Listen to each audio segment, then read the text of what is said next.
दिव्य प्रकाश से राक्षस का किला तो नष्ट हो गया, लेकिन उसका अहंकार पूरी तरह समाप्त नहीं हुआ।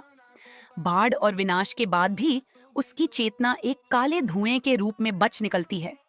वह धुआं बहते बहते एक सूखे पहाड़ के नीचे छिपे पुराने कुएं में समा जाता है।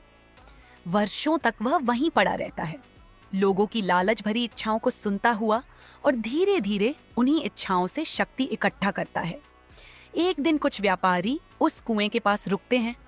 अचानक कुएं से मीठी आवाज आती है, जो चाहो मांग लो।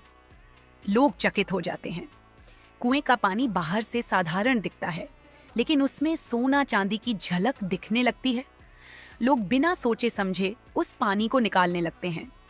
हर बाल्टी के साथ राक्षस की शक्ति बढ़ती जाती है और धुएं से उसका आधा शरीर बनने लगता है। उधर गणेश जी को आभास हो जाता है कि कहीं फिर से अधर्म जन्म ले रहा है। वे माता पार्वती को बताते हैं। माता पार्वती शांत मुस्कान के साथ उसी स्थान पर आती हैं, लेकिन इस बार वे कोई दीपक या प्रकाश नहीं लाती। वे केवल मौन लेकर आती हैं।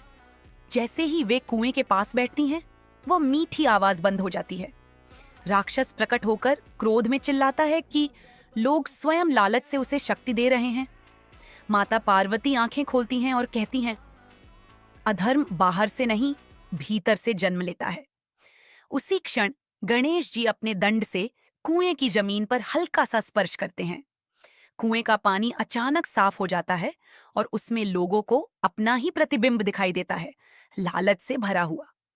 लोग भय और पश्चाताप से पीछे हट जाते हैं। जैसे जैसे लालच खत्म होता है, राक्षस कमजोर पड़ता जाता है। अंत में वह पूरी तरह धुएं में बदलकर हवा में विलीन हो जाता है, लेकिन जाते जाते कह जाता है, जब तक इच्छा है मैं लौट सकता हूँ। माता पार्वती भक्तों की ओर देखकर आशीर्वाद देती हैं और गणेश जी मुस्कुरा कर कहते हैं, भय राक्षस से नहीं, अपने भीतर के लोभ से रखो।